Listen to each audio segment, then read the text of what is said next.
Сәлеметсіздер ме?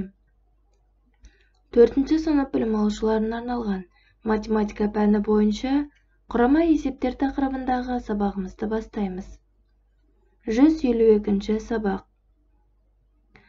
Бүгінгі оқу мақсатымыз әртүрлі құрама есептерді құрастыру, салыстыру және шығару, 3-4 амалмен шығарылатын есептерді модельдеу және түрлі әдіспен шығару, ең тиімді әдісті анықтау, барлық арифметикалық амалдарға берілген жай есептердің шешуін санды өрнектер және теңдеулер түрінде модельдеу.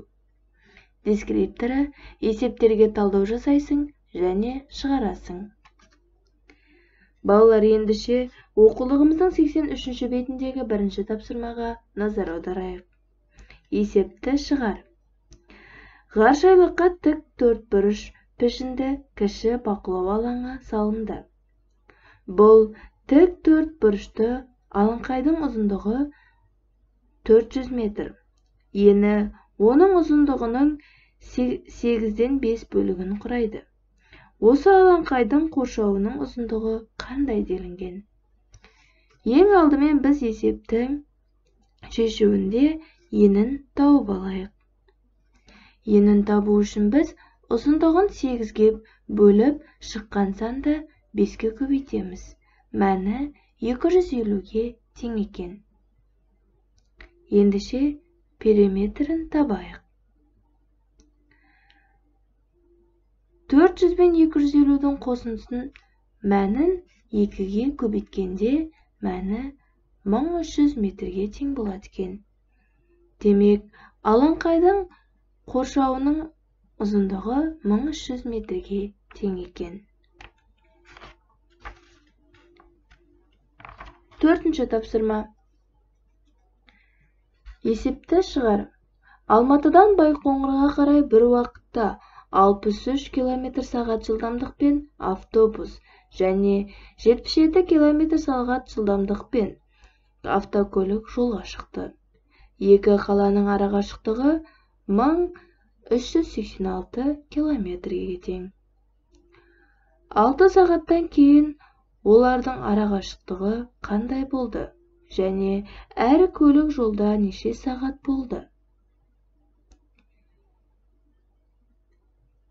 6 сағаттан кейін екі мәшиненің арақашықтығын табу үшін біз екі жылдамдықты қосып, оның мәнін 6 сағатқа көбейтеміз.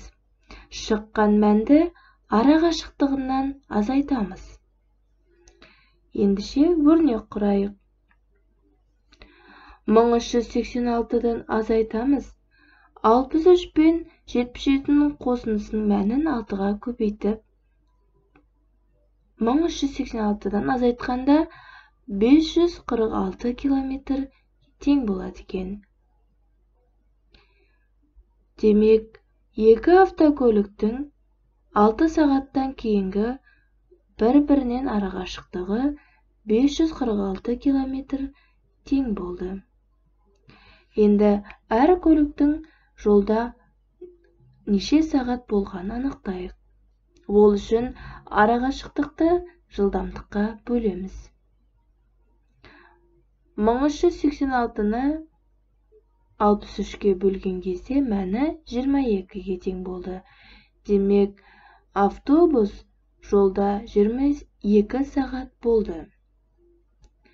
1386-ны 77-ге бөлгенде мәні 18-ге тең болды. Демек, автокөлік жолда 18 сағат болды.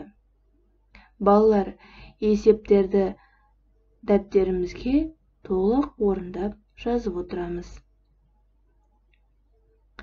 Үй тапсырмасы. Оқулығымыздың 85-ші бетіндегі 9-ші тапсырма.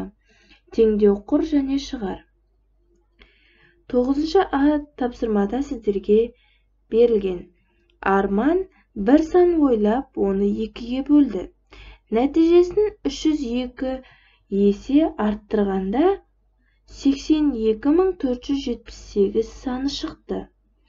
Арман қандай сан ойлады делінген. Ендеше теңдеу құрайық. Арманның ойлаған санын біз x белгісізі деп алайық. Демек, x белгісізін 2-ге бөліп, шыққан мәнді 302-ге көбейтеміз. Мәні 82.478-ге тең болу қажет. Теңдеуді құрдық, енді шығарыңдар. Тура осындай қылып 9-шы Ә және 9-шы Б есептерінде шығарамыз.